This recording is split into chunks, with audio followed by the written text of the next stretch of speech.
오늘 말씀의 제목입니다. 같이 따라서 합시다. 르비딤의 싸움. 이스라엘 백성들이 애굽을 출발해서 시내 광야를 거치고 드디어 르비딤이라고 하는 곳에 이르렀습니다. 그런데 그 과정 속에서 참 구원받은 백성답지 않게, 아니 하나님 앞에서 엄청난 이적과 기적을 경험했던 선민답지 않게 오면서 쓸데없는 원망 불평에 빠지기 시작합니다. 물이 없다는 둥, 길이 사납다는 둥, 그저 힘들다는 둥. 사실은요, 하나님께서 그 백성들을 이끌어 가시는데 매일같이 기적같이 이끌어 가시는 거예요. 밤낮으로 불기둥과 구름기둥으로 그들을 보호해 주시지요. 아침마다 새벽마다 만나를 주셔서 먹게 하시지요. 그뿐이겠습니까? 그들에게 필요한 것은 하나님이 낱낱이 그들의 울부짖는 기도를 듣고 반드시 들으셨어요. 그렇다면 그들의 삶 속에 하나님 앞에 보여야 할 자세는 뭐냐? 하나님께서 인도해 주시겠지, 하나님 보호해 주시겠지, 이런 믿음을 갖고 끝까지 의지하고 순종해 가야 하는 것이 구원받은 이스라엘 백성의 당연한 도리예요. 그런데 살아가면서 그렇지 않습니다. 쓸데없는 현실적인 것, 별로 중요하지 않는 걸 가지고 자꾸 원망하고 불평에 빠져요. 그런데 바로 르비딤이라고 하는 곳에 이르렀을 때 그 이스라엘 백성들이 광야를 지내올 때 막 오합지졸로 오지 않습니다. 아주 질서정연하게 각 지파에 따라서 대열을 이루어서 쭉 오는데 원망 불평하는 사람들 간에 차근차근 뒤로 처지기 시작해요. 참 신기해요. 언제나 뒤떨어지면 문제가 됩니다. 바로 그 틈을 아말렉 족속이 노려다봅니다. 이스라엘 백성들을 쳐야 할 때가 이때다. 그래서 뒤떨어진 자들을 쳤더라 버렸어요. 삽시간에 한 30-40명이 죽음을 맞게 됩니다. 여러분, 그 생각할 수 없었던 이 불행한 일이 벌어졌을 때에 모세로서는 보통 깜짝 놀랄 일이 아니지요. 이게 웬일이냐, 이게 무슨 일이냐. 그래서 하나님 앞에 부르짖어 기도하는데 하나님이 모세를 향해서 너 지팡이 들고 산에 올라와라. 그래서 그 르비딤이라는 가까운 시내산 있죠. 가까운 산에 올라가서 손을 들고 하나님 앞에 기도하는데 그 드리는 기도 속에 하나님이 신기한 역사를 나타내 주세요. 손이 내려오지 않는 한 하나님이 이스라엘 백성들이 이기게 하십니다. 근데 손이 내려와 버리면은 이스라엘 백성들이 아말렉 앞에 무너지기 시작하는 거예요. 근데 보십시오. 모세가 아무리 건강한 체력을 갖고 있다 할지라도 하루 종일 지팡이 들고 손 들고 있는 건 쉬운 거 아니지요. 시간이 되니까 또 피곤해서 내려옵니다. 그래서 본문에 아론과 훌이 양손을 받쳐줍니다. 손을 받쳐주니까 손이 내려오지 않는 한 이스라엘이 이겼다고 하는 그런 기록이 본문의 내용입니다. 그러면서 여기 본문 속에 보면은 하나님이 아말렉과 더불어 대대로 싸우리라. 하나님이 이 엄청난 선언을 하시면서 이스라엘 민족의 역사를 들여다보게 되면은 가나안 땅에 이르렀다든가, 그 다음에 또 열왕시대를 맞이했다든가, 시대마다 꼭 등장하는 이상한 침략자, 핍박자, 그게 아말렉 후손이에요. 그래서 아말렉은 삽시간에 없어지지 않고 대대로 싸워야 되는 대상임을 지적해 놓고 있습니다. 오늘 우리는 이 말씀 속에서 르비딤에서 싸움이 우리에게 무엇을 교훈해 주고 있는가, 이걸 우리가 살펴봐야 돼요. 여러분, 이 땅에는 인류 역사가 시작된 이후 전쟁이 없던 시대는 한 번도 없었어요. 다 세계적인 대전을 비롯해서 국지전 혹은 국가 간의 여러 가지 분쟁과 싸움이 계속되어 왔습니다. 사실은 우리나라도 쉼 없는 싸움 속에 살아왔어요. 평균 30년마다 싸움을 겪었습니다. 그런데 신기한 것은 6.25 전란 이후 70년이 되도록까지 지금 이 땅에 아직은 싸움이 없어요. 하지만 언제 싸움이 또 벌어질지 누구도 몰라요. 때문에 우리는 언제나 경성하고 깨어있으면서 오늘 이 하나님이 주신 평안을 지키고 하나님이 주신 복을 지키는 진정한 믿음의 자세를 가지셔야 됩니다. 오늘 르비딤의 싸움이 주고 있는 중요한 교훈이 뭐냐? 그 첫째는 아말렉과의 싸움이었다고 가르치고 있습니다. 본문 9절입니다. 모세가 여호수아에게 이르시되 우리를 위하여 사람들을 택하여 나가사 아말렉과 싸우라. 아말렉의 정체를 우리가 잘 알아야 됩니다. 아말렉은 에서의 아들 엘리바스라고 하는 사람의 후손입니다. 그러니까 전통적으로 야곱과 아주 상반되어지는 족속이에요. 이 사람들에 대한 성경의 가르침을 보면은 시내산 반도 아라비아 근처에서 거주하던 반유목민으로 소개가 됩니다. 아주 잔인하기 짝이었고 호전적인 민족이에요. 뿐만 아니라 상대의 약점을 항상 이용해서 공격하는 그런 민족입니다. 그런데 바로 이 민족을 하나님께서 대대로 싸우겠다, 이 말씀을 하시게 되어진 것이죠. 과연 이 아말렉이 주고 있는 영적인 의미가 뭐냐? 이것은 우리가 주님 앞에 서는 날까지, 천국 가는 날까지 신앙생활하는 모든 여정 속에 쉼없이 싸워야 할 사탄의 하나의 모형입니다. 마귀의 하나의 모형이에요. 여러분, 주님 앞에 서는 날까지 저와 여러분은 계속해서 사단과 싸워야 하는 중대한 영적인 투쟁을 해야 되는 우리 삶이었다라는 것을 잊지 않아야 됩니다. 그래서 에베소서 6장 12절에 보면은 우리의 씨름은 혈과 육에 대한 것이 아니요 정사와 권세와 이 어둠의 세상 주관자들과 하늘에 있는 악한 영들에게 대함이라. 여러분 보십시오.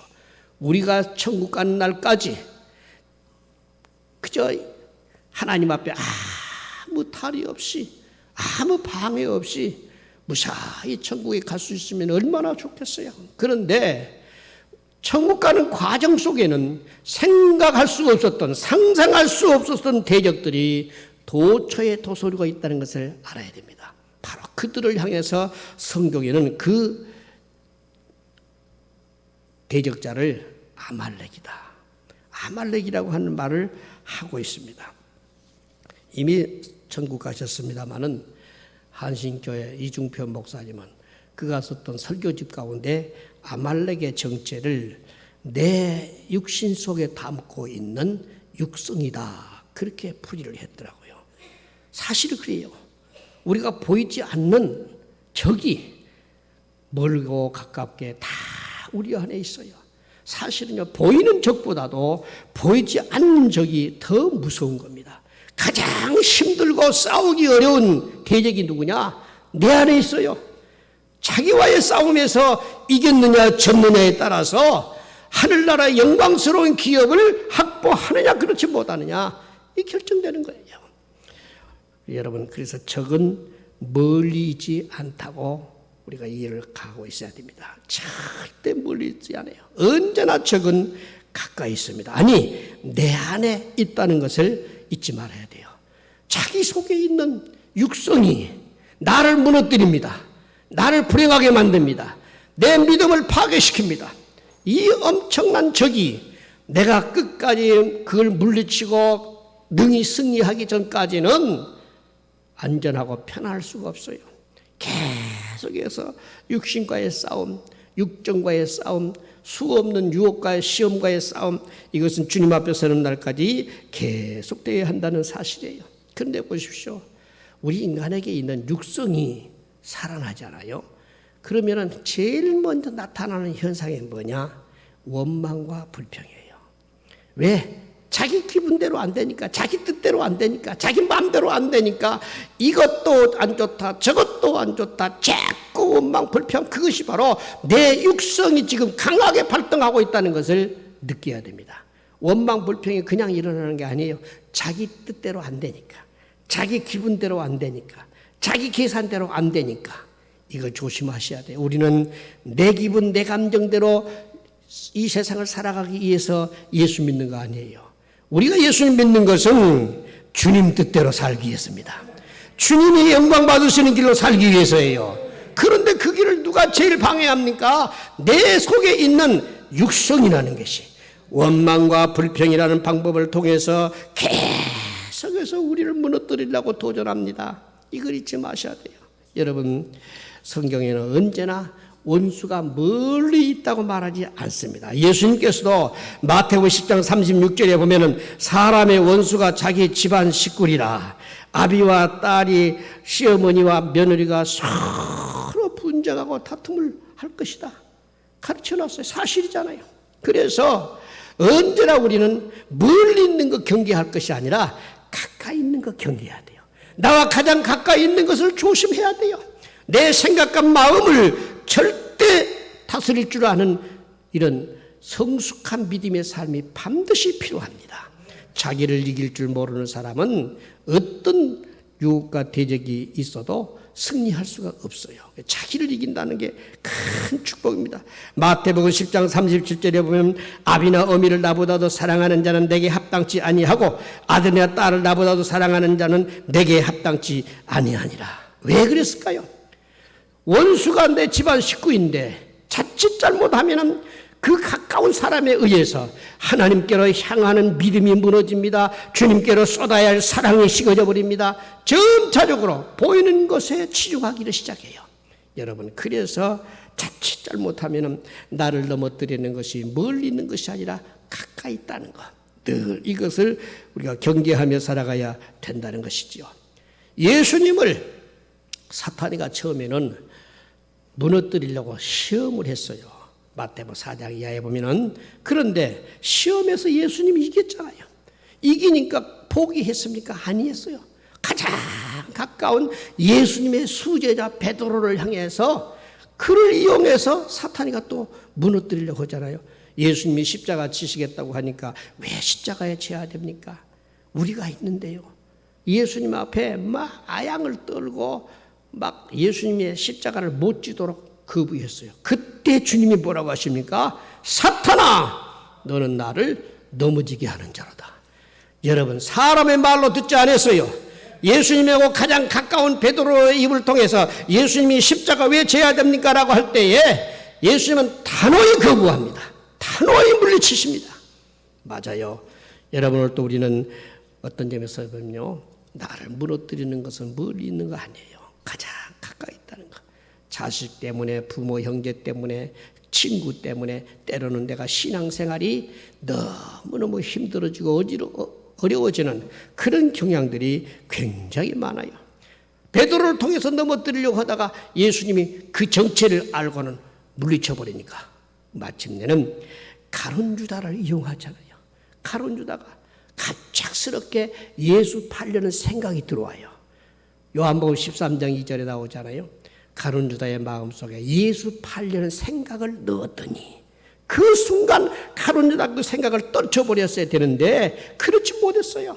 그래서 예수님을 끝내는 저 제사장들에게 가서 고발을 해가지고 팔아넘겨버리잖아요. 그래서 예수님 마침내 십자가에 못 박힘을 당하게 됩니다만은, 그러나 그 길이 결코 실패가 아니었어요. 예수 그리스도의 십자가는 사람이 볼 때는 연약하고 무기력해서 잡혀가는 것 같이 보였지만은 그 길은 예수님께서 이미 작정해 놓으신 길이에요. 십자가를 통해서 승리할 수밖에 없는 길이었어요. 사탄이는 아무리 기어날고 뛰어도 예수님의 섭리를 못 벗어납니다. 하나님의 뜻을 어길 수가 없는 거예요. 문제는 우리 인간이에요. 예수님은 승리하셨는데 나 자신이에요. 우리가 문제예요.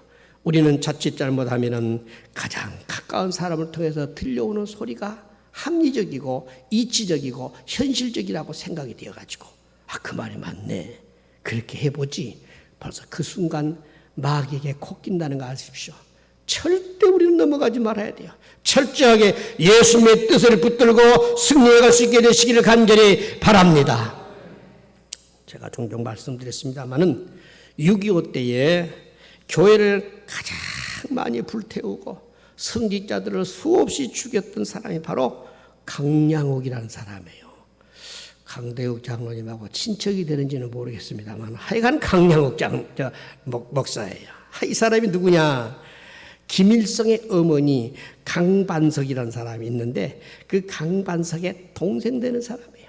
사실은요, 김일성 어머니가 훌륭한 믿음의 집안입니다. 강반석의 이름이, 그래서 자기 이름도 반석이라고 짓고 하나님 앞에 신실한 믿음을 갖고 살아가는 그 가문입니다. 그런데 동생이 예수 믿고 목사까지 되었는데 타락하니까, 공산주의와 타협해가지고 타락하니까 가장 무서운 핍박자가 되어버려요. 교회를 불태우고 수많은 성직자들을 죽이고 얼마나 참 못된 짓을 했습니까? 신성정 목사님이 쓰셨던 내가 본 지옥과 천국이라는 책에 보면은 강량욱이가 안내원으로 나와요. 그 참 신기하대. 이 사람이 지옥도 구경해보고 더 지옥의 1층, 2층, 3층도 구경하게 만들고 천국도 구경하게 만들고 그게 어찌 강량욱으로 표현됐을까? 참 여러 가지 의문이 나는 부분입니다만 하여간 참 이 강량욱이 타락하니까 교회에 무서운 핍박자가 되어버려요. 오늘날도 여러분 모든 SNS에 수없는 안티 기독 크리스찬들이 교회에 대해서 비난을 하고 온갖 침소봉대하는 일들을 벌이잖아요. 전부 그 사람들이 예수 모르는 사람도 아니에요. 과거에 다 교회 나가봤던 사람들이에요. 온갖 것들을 다 경험했던 사람들. 그런데 타락하니까 그런 불상사가 일어나게 되는 거예요. 사랑하는 여러분, 우리는 주님 앞에 서는 날까지 어떤 경우라도 믿음 저버리지 않기를 바랍니다. 하나님 앞에 반드시 승리하기로 결심하는 저와 여러분이 되시기를 바랍니다. 다윗을 권좌에서 몰아냈던 사람도 다른 사람이 아니잖아요. 자기 아들, 흠과 티가 없다고 자랑했던 아들 압살롬이 난리를 일으켜서 다윗을 권좌에서 쫓아냈던 거 아닙니까? 참 이런 이들이 성경에 많이 등장해요. 바울 사도 바울을 네로 황제 때에 그가 순교를 당합니다. 그런데 이 바울 사도를 체포하게 만들고 결정적으로 죽음에 이르게 했던 사람이 누구냐? 데마라고 하는 제자예요.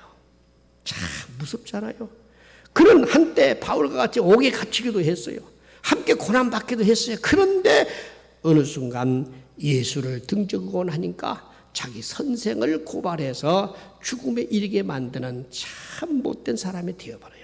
여러분, 그래서 예수님 믿는 저와 여러분들은 주님 앞에 서는 날까지 항상 주의를 경계하셔야 돼요.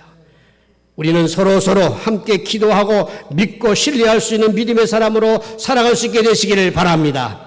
아마 짐작을 해요. 저는 그런 짐작을 합니다. 머지않아 이 땅에 엄청난 해오리가 불어올 텐데 그 해오리 중에서 서로 죽이고 죽는데 끌어가는 사람이 누구냐? 예부 사람이 아니에요. 같이 신앙생활 했던 사람들이에요. 그 사람들이 고발하고 끌어가고 죽이는 일에 넘겨주는 그런 일들이 이미 마태복음 24장에서 예언해 놓았잖아요. 우리는 이런 것을 생각하면 어쨌든 주님 앞에 선 날까지 성령 충만밖에 없습니다. 예수님이 나를 이끌어 가셔야 됩니다. 말씀 안에 굳게 서셔야 됩니다. 그렇게 하고서만이 우리는 악한 때를 이길 수가 있는 것이지, 그렇지 않으면 가장 가까운 온수에 의해서 내가 매장당하기도 하고 어려움 겪기도 하고 고통을 겪기도 한다는 것. 가장 가까운 아말렉, 그는 다름이 아닌 나를 항상 넘어뜨리고 있는 육신의 생각, 정욕적인 것, 이게 사단적인 것을 잊지 마시고 우리는 주님 앞에 선 날까지 마귀를 대항해서 언제나 이기는 자로 살아갈 수 있기를 간절히 바랍니다. 이 르비딤의 싸움은 두 번째 교훈은 본문의 11절에 나오는 말씀인데요. 모세가 손을 들면 이스라엘이 이기고 손을 내리면 아말렉이 이기더니, 지고 이기고의 결정적 그 분수령이 어디에 있었느냐? 모세의 손이 올라가면 이기고 모세의 손이 내려오면 졌다. 뭘 이야기하는 거예요?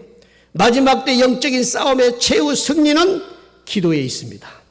기도가 식어버리면 사탄이가 마음껏 장난쳐버려요. 그러나 기도가 살아서 하나님 앞에 향기로운 향과 같이 하나님 앞에 매번 기도의 향이 올라가게 되어지는 집안은 주님이 붙들어 주세요. 주님이 함께 하셔요. 반드시 이깁니다. 이걸 잊지 마세요. 그럼 모세의 손에 뭐가 있었어요? 하나님의 지팡이가 들려 있었어요. 하나님이 사용한 지휘봉입니다. 이건 상징적으로 뭘 이야기하고 있느냐? 오늘 또 하나님께서는 저와 여러분에게 말씀을 부여잡고 승리를 원하는 믿음의 기도를 주님이 요청하시는 거예요. 우리는 말씀의 지팡이를 들어야 됩니다. 능력의 지팡이를 붙들어 기도해야 돼요. 그게 필요해요. 하나님께서 말씀을 붙들고 하나님 앞에 손을 들고 부르짖어 기도하면은 반드시 하나님은 약속에 임하시는 하나님, 약속을 쫓아 응답하시는 하나님, 잊지 마셔야 돼요. 오늘 우리는 이 시대에 어떤 것보다도 기도가 식어져서는 안 돼요. 기도가 식어버리면은 가슴이 차워져요. 가슴이 냉랭해지면은 모든 것이 연약해집니다. 여러분, 무슨 일이든지요, 가슴이 뜨거워지면은 활동이 있습니다. 여러분, 남녀 간에 서로 사랑할 때도요, 사랑에 불이 붙으면요, 물불을 안 가려요. 밤낮이 따로 없어요. 보고 싶고 만나고 싶고 가고 싶고 오고 싶고 그런 거 아닙니까? 그런데 나이 들면요, 가슴이 식어져 버려요. 옆에 자도 누가 있는가도 몰라요. 자는지 어디 갔는지도 몰라요. 가슴이 식어져 버렸다 그 말입니다. 똑같아요. 오늘 또 주님과 나와의 관계 속에서도 가슴이 뜨거워져야 됩니다. 성령 충만이 있어야 됩니다. 이것만이 우리가 사단 마귀를 이기는 능력이 되는 거예요. 그래서 우리가 참 중요한 것이요, 기도의 손이 내려오지 않게끔, 기도의 손이 번쩍 올라갈 수 있게끔 해야 됩니다. 그래서 여기에 돕는 자 아론과 훌이 좌우에서 협력자로 등장하잖아요. 연약한 모세의 손이 내려오지 않도록. 그렇습니다. 우리가 혼자 드리는 기도보다는요, 두세 사람이 함께 드리는 기도가 훨씬 아름답고 좋습니다. 할렐루야. 예? 요새 우리 권사님들 몇 분이 저녁 8시에 저녁마다 교회에서 모여서 기도한다는 이야기를 듣고 있습니다. 너무너무 감사한 일이에요. 우리 유인혜 권사님 건강 회복을 위해서, 또 우리 성도들의 평안과 건강을 위해서 기도한다는 게 너무너무 귀한 거예요. 복된 거예요. 그것이 내가 받는 축복이에요. 내가 그렇게 기도했더니 그 형편 속에, 그 처지 속에서 하나님이 나를 붙들어 주시는 거예요. 이게 중보 기도의 위대한 힘입니다. 그래서 중보 기도는 대단한 믿음이 없으면 안 돼요. 어떤 교회 문제를 놓고 성도들의 고통과 아픔을 놓고 합심하여서 함께 같이 기도하겠다. 너무너무 좋은 거예요. 복된 모습인 줄로 믿습니다. 주님이 그걸 받으셨어요. 그래서 두세 사람이 이 땅에서 합심하여 기도하면 하나님 반드시 들으시겠다고 주님 말씀하셨잖아요. 오늘도 저나 여러분의 가정 속에서도, 또는 직장과 사업터 속에서도 항상 기도가 하나님 앞에 올려질 수 있기를 간절히 바랍니다. 기도는 신앙인에게 있어서는 최고의 무기입니다. 이엔 바운주가 쓰셨던 기도의 능력이라는 책 가운데 보면은 그런 이야기를 해놨어요. 사탄이는 수많은 군중을 무서워하지 않는다. 어마어마한 조직력도 사탄은 두려워하지 않는다. 그러나 사탄이가 제일 두려워하는 것은 어린아이일지라도 하나님 앞에 무릎 꿇어 기도하는 순간 사탄이가 제일 두려워한다 그랬어요. 사랑하는 여러분, 기도가 끊어지지 않기를 바랍니다. 하루에 나는 어떤 일이 있더라도 하나님 앞에 1시간 내지 2시간 기도하겠다는 마음의 결정을 가지고 매일같이 기도의 단을 쌓고 가는 사람은 무슨 경우라도 이깁니다. 반드시 하나님이 들으십니다. 그것이 내 삶 속에서 사단을 물리치고 이기는 승리의 비결이에요. 기도의 힘이 얼마나 대단합니까? 마가복음 9장 14절 이하에 보면은 벙어리 뒤에 귀신 들리는 아들을 데리고 있는 아버지가 그 아들을 보면서 얼마나 가슴이 아픈지, 그 예수님이 오셨다는 이야기를 듣고 예수님 앞에 내 아들 좀 고쳐주세요 하소연을 하지요. 근데 사실은요, 예수님이 그 전날 저 높은 산에 올라가셔서 제자들 둘, 베드로와 요한을 데리고 기도하고 계셨어요. 그런데 다음날 내려오니까 밑에 있는 9 제자들이, 아니 귀신 들려서 벙어리 된 아이를 고쳐보려고 막 그냥 밤새 싸움을 하는 거예요. 귀신아 물러가라, 귀신아 물러가라. 하도 안 되니까 귀신님 좀 물러가십시오. 그렇게 했을지도 몰라요. 그러니까 주인이 그 아들의 아버지가 보고 있다가 하하, 이 사람 안 되겠구나. 그래서 이제 포기할 찰나에 주님이 산에서 내려와요. 예수님을 보더니 예수님, 아이를 제자들에게 데려가 좀 고쳐달라고 했는데 못 고칩니다. 할만하시거든. 좀 주님이 좀 해주십시오. 그때 주님이 뭐라고 합니까? 할 수 있거든이 무슨 말이냐? 믿는 자에게 능치 못함이 없느니라. 그리고 그 아이를 데려다가 귀신을 명령하니까 귀신이 막 쓰러지고 퍽컵을 먹고 나중에 보니까 깨끗하게 치료받아요. 제자들이 궁금해했어요. 예수님, 왜 우리는 못했습니까? 왜 나는 안 됐습니까? 왜 나는 귀신 쫓지 못했습니까? 그때 주님이 하셨던 대답이 기도 외에는 이런 유가 나가지 않느니라. 보십시오. 기도하는 사람과 기도하지 않는 사람의 차이점이 여기 있어요. 고통이 다가오면은, 불행이 생기면은, 사탄이가 시험하면은 그때 기도한 사람은 이깁니다. 반드시 승리합니다. 그러나 기도하지 못했던 사람들은 그 시험 때에 무너지는 거예요. 아, 나는 안 되겠구나, 못하겠구나. 무기력과 무능력을 스스로 드러내고 맙니다. 저는 제 목회 생활 속에서 참 잊을 수 없는 고백이, 제가 늘 종종 말씀드렸죠. 저 여수순복음교회에서 제가 부목사로 있을 때에 아침 8시에 신방 가면 오후 6시에 들어왔어요. 그런데 수정동, 지금도 생각이 납니다. 그 공동묘지에 살던 백씨라는 분이 계시는데 얼마나 몸이 뚱뚱하니, 그래서 이름도 백금녀예요.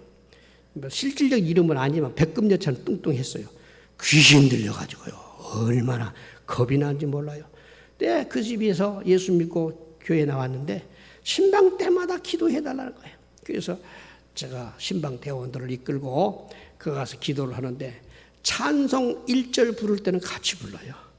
그런데 2절을 부르기 시작하면은 정체가 드러납니다. 눈이 휘둥그레지고 눈이 무서워요. 귀신들이 살아. 그러더니 삥 둘러있는 성도들 향해서 한 발자국 한 발자국 그 광경을 보고 사람들이 겁이 나가지고 이리 도망가고 저리 도망가고, 나중에 신방 가자고 전화하면요, 몇 구역 갑니까? 14구역 갑니다. 아이고, 나는 안 갈랍니다. 거기서 드러나요. 그런데 제가 거기서 보았던 것이 뭐냐, 지금도 제가 있지 않습니까? 항인예 권사님 돌아가셨습니다마는 그 항인예 권사님은요, 얼마나 핍박받았던 모릅니다. 세상에 남편한테 얻어맞고 교회 나왔던 분이에요. 그렇게 핍박이 있는데도 강단을 떠나지 않고 계속 기도하던 분이에요. 제가 그걸 잘 알아요. 근데 그분 앞에는 이 귀신 들린 사람이 꼼짝을 못해요. 그분 앞에는 얼씨를 못해요. 그래 황 권사님한테 제가 그랬어요. 권사님, 손 얹고 같이 기도하십시다. 그 사람한테, 그 뚱뚱한 사람인데 귀신을 향해서 예수로 명하는 나가라. 펄떡 뒤집어지는데요. 꼭 무슨 구들장이 꺼지는 기분이에요. 팍 소리 나는데 이렇게 괜찮아졌어요. 그래서 이분이 교회 나왔는데요. 나는 그 귀신이 나갔으니까 괜찮겠거니 했는데 그 동생 되는 사람이 예배 드리는 순간에 난리가 났어요. 그 덕중동에 사는데 막 칼로 자해를 해가지고 피투성이 됐어요. 나중에 가서 봤더니 그 귀신이, 나갔던 귀신이 자기 그 동생에게 들어가가지고 그 동생을 얼마나 고통스럽게 무섭게 만들었던지. 그도 역시나 데려다가 교회 오는데 십자가만 바라보면은 교회 안으로 안 들어오겠다는 거예요. 그럼 십자가만 보면 막 피해버려요. 그런데 억지로 끌어다가 교회에다가 앉혀놓고 기도해서 사실은 다 예수 믿고 전부 건강을 되찾고 신앙생활 잘하는 분들이 있어요. 여러분, 귀신을 쫓아내야 됩니다. 사탄 마귀는 항상 우리를 노려보고 있어요. 그러므로 기도하면 승리합니다. 벙어리 귀신 들린 사람도 예수 이름으로 명령하니까 물러가는 거예요. 여러분, 이것이 오늘 이 시대에 우리 크리스찬들이 가져야 할 가장 중요한 능력입니다. 기도는 그리스도인의 최고의 무기입니다. 기도가 없으면 사탄이가 금방 알아요. 마귀가 마음껏 노려봅니다. 마음껏 그 집안을 난리 만들어요. 여러분, 그러나 기도가 있는 집안에는 사탄이가 감히 범치를 못해요. 반드시 하나님이 붙들어 주시고 승리하게 주실 줄로 믿습니다. 마태복음 16장 19절에 예수님 말씀하고 계시잖아요. 내가 천국 열쇠를 내게 주리니 내가 땅에서 무엇이든지 매면 하늘에서도 매일 것이요 땅에서 무엇이든지 풀면 하늘에서도 풀리니. 이게 그리스도인들이 갖고 있는 기능입니다. 능력입니다. 권세의 영적인 힘, 이것을 우리가 가지셔야 돼요. 그것은 기도에서만 옵니다. 여러분, 어쩌면 우리 믿는 사람들에게 하나님께서 천국 오는 날까지 이것만 사용해라, 이것만 잘 활용해라 하고 우리에게 주어진 최고의 무기가 기도예요. 믿는 사람들은 가면서 오면서 어디서든지 항상 기도가 주님 앞에 올려질 수 있기를 간절히 바랍니다. 창세기 18장 22절 이하에 보면은 아브라함의 중보 기도에 대한 내용이 나오잖아요. 소돔 고모라 성이 하나님의 심판 앞에 있습니다. 오늘 밤 지나면은 불로 태워질 그런 참 아주 어려운 시기를 맞이했어요. 그때 아브라함은 하나님 앞에 무릎 꿇고 중보 기도를 드려요. 주님, 의인을 죄인과 함께 멸하시는 것이 합당치 않습니다. 하나님께서 아브라함의 기도를 들으시고 50명에서 10명까지 줄여주래요. 10명만 있어도 내가 소돔 고모라 성을 불태우지 않겠다. 아무리 찾아봐도 10명이 없어요. 마침내 하나님께서 이 천사를 롯의 가정에 보내어서 아브라함의 기도 때문에 롯의 가정을 건져냅니다마는 안타깝게도 두 딸과 롯만 간신히 피했지 부인은 소금 기둥이 되어버리고 말아요. 여러분, 여기서도 우리가 알 수 있는 것처럼 중보 기도의 위력을 알아야 됩니다. 하나님 앞에 중보로 드리는 기도가 헛되지 아니하는 것, 자식을 위해서, 가정을 위해서, 아내나 남편을 위해서 늘 하나님 앞에 부르짖어 기도한 기도는 절대로 헛되지 않습니다. 반드시 주님이 들으신다는 것을 잊지 않게 되시기를 간절히 바랍니다. 세무엘 차트위크라고 하는 유명한 신학자가 있는데 이분이 이런 이야기 했어요. 사탄의 한 가지 관심은 사람들이 기도하지 못하게 하는 것이다 그랬어요. 사탄이가 집중적으로 방해하는 것 중에 하나가 기도 못하게 하는 거예요. 여러분, 가끔씩 우리가 기도하다가 때로는 그런 것을 경험하잖아요. 잘 기도하던 사람이 어느 날 갑자기 기도할 수 없는 상황이 벌어져요. 바로 그때가 사탄이가 나를 시험하는 시기예요. 그래서 마르틴 루터는 그런 이야기 했습니다. 가장 기도하기 싫을 때에 하나님 앞에 기도했더니 가장 큰 응답이 내게 다가왔다 그랬어요. 맞아요. 기도 응답이 있을 때에 사탄이가 방해해요. 못 받게 하려고. 그래서 우리는 기도하기 싫을 때일수록 더 열심히 엎드려서 부르짖고 기도하고 하나님의 응답을 소유하는 우리와 되어야 할 줄로 믿습니다. 르비딤의 싸움은 기도로 이긴 싸움이었어요. 기도하면 이깁니다. 기도하면 반드시 물리칠 수 있습니다. 마지막으로 르비딤의 전투는 하나님이 싸워주신 싸움이었습니다. 본문 15절에 나와 있어요. 모세가 단을 쌓고 그 이름을 여호와 니시. 16절에는 가로되 여호와께서 맹세하시기를 여호와가 아말렉으로 더불어 대대로 싸우시리라. 보십시오. 우리만 싸우라고 하지 않았어요. 하나님이 우리와 함께 하셔서 내가 싸워줄게. 너는 신용만 해. 그 말이에요 지금. 널 뭐 얼마나 참 쉬운 이야기입니까? 나를 대신해서 싸워줄 수 있는 분은 주님밖에 없습니다. 그러나 내가 싸울 수 있는 자세와 모습을 반드시 갖고 있어야 돼요. 주님이 싸워주신다는 것만 생각하고 주님이 올돈 내게 능력과 지혜와 힘을 주신다는 걸 깨닫고 하나님께 내가 맡기고 의지하고 나가면은 하나님은 나의 입술을 들어주시든지 나의 생각을 들어주시든지 반드시 하나님이 싸워주시는 위대한 역사를 나타내 주시는 것입니다. 오늘도 우리가 반드시 기억하고 살아가야 할 것은 내가 믿는 하나님은 여호와 니시 되시는 분이에요. 나의 기가 되시는 여호와. 하나님께서 깃발을 높이 들고 나만 따라와, 나만 보고 와. 그 말이에요 지금. 하나님만 의지하고 하나님만 따라가면은 언제나 그 길은 승리가 있습니다. 그 길은 축복이 있습니다. 이스라엘 백성들이 쓸데없이 밤낮으로 인도하는 불기둥과 구름기둥만 바라봤다고 하면은 아무 문제가 없었어요.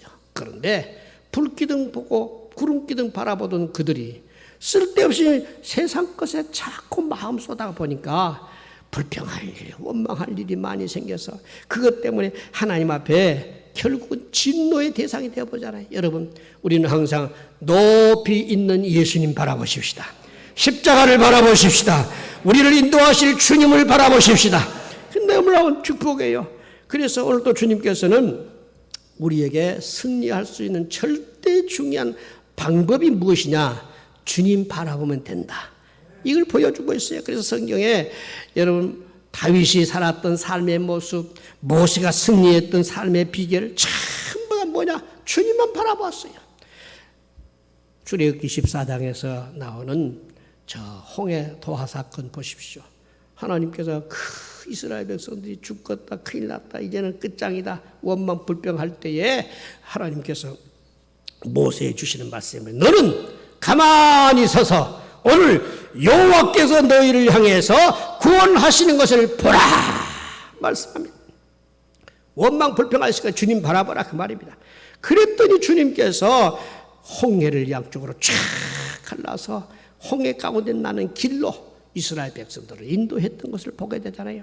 맞습니다. 사랑하는 여러분, 오늘도 우리와 함께 하시는 주님을 바라볼 수 있기를 간절히 바랍니다.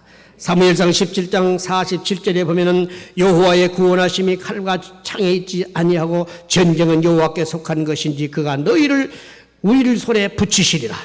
하나님 앞에 승리의 방법, 승리의 비결, 승리의 결과는 주님께 있어요. 예수님 바라보십시다. 그래서 주님 앞에 자꾸 우리가 예수님 바라보고 의지해 나가면 주님께서 우리의 길을 인도해 가시는데 승리의 길로, 축복의 길로 이끌으신다는 것을 기억하셔야 됩니다. 오늘 승리의 비결은 하나님이 나와 함께 해주실 때 있다는 것. 주님이 싸워주시면 하나님이 함께 해주시는데 무엇인들 두려워하고 염려할 거 있겠습니까? 오늘 아침 새벽 기도 때도 말씀드렸습니다마는 아람나라 벤하닷을 이길 수 있는 비결은 하나님의 능력밖에 없었어요. 아합이 비록 하나님 앞에 불순종하고 우상 숭배하고 온갖 못된 짓들을 했는데도 불구하고 하나님이 그 백성들을 선민으로 삼아 주셨기 때문에 그래서 깨닫고 회개하게 하시려고 그 엄청난 이적을 행하신 거 아닙니까? 10만 군대를 세상에 7,200 몇 명으로 그 군대를 물리쳐 주셨어요. 어떻게 그런 일이 생길 수 있습니까? 하나님이 싸워주시면 반드시 이깁니다. 오늘도 우리의 삶 속에서 주님이 나를 대신해서 싸워주시고 주님이 이끌어주시는 그 길로 나아가게 되어지면 우리는 반드시 승리하게 될 줄로 믿습니다. 오늘 말씀을 정리하면 르비딤의 싸움은 우리 크리스찬들이 주님 앞에 서는 날까지 계속해서 싸워가야 되는 사탄과의 영적인 투쟁의 모습을 그대로 보여주고 있어요. 그렇다면 이제 우리는 싸움의 대상이 누구인가를 알아야 됩니다. 사람이 아니에요. 보이는 현상이 아닙니다. 내 속에 있는 정과 욕심, 나와 가장 가까이 있는 어떤 것, 사탄에게 불임당하고 있는 그 존재, 그게 바로 우리가 싸워야 할 대상이에요. 우리는 반드시 이겨야 됩니다. 반드시 기도로 이깁니다. 기도가 쌓여져 있는 사람은 반드시 승리할 수 있습니다. 어떤 경우라도 매일같이 하나님 앞에 엎드려서 기도의 양을 채우고 기도의 힘을 가지고 하루하루를 승리해 갈 수 있기를 간절히 바랍니다. 이 르비딤의 싸움에서 우리는 내 스스로 혼자만 싸우는 것이 아니라 주님이 싸워주시는 싸움, 주님이 함께해 주시는 싸움, 이걸 잊지 마시고 여러분의 삶 속에서 아말렉과 같은 어떤 세력이 다가온다 할지라도 반드시 이기는 영광의 사람들이 되시기를 주의 이름으로 축원합니다. 우리 다 같이 한번 합심하여 시간 통성으로 기도할 텐데 주님 앞에 서는 날까지 내게도 르비딤의 싸움이 계속됩니다. 아말렉과의 싸움이 있습니다. 사탄과의 싸움입니다. 기도하게 해주세요. 하나님이 나를 대신해서 능력을 베풀어 달라고 간절하게 우리 주의 일차고 통성으로 기도하십시다.